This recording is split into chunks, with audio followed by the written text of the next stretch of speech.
Davis was devastated at the tidal wave of invective that greeted his opinion. The conservative Republican New York Times blasted the court for throwing the great weight of its influence into the scale of those who assailed the Union and impugned the constitutionality of everything that was done to uphold it.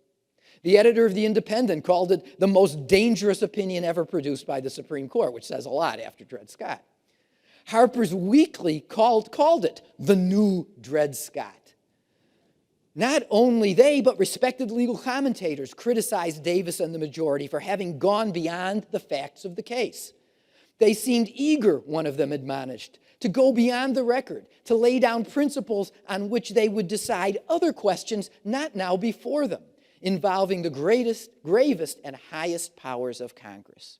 And that's from the American Law Review, which at that time had just been established and became the leading law journal in the country for decades.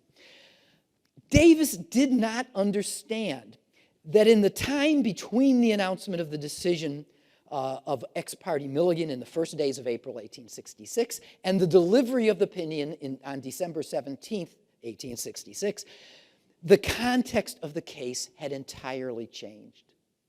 It was no longer a civil liberties case. It had become a federalism case.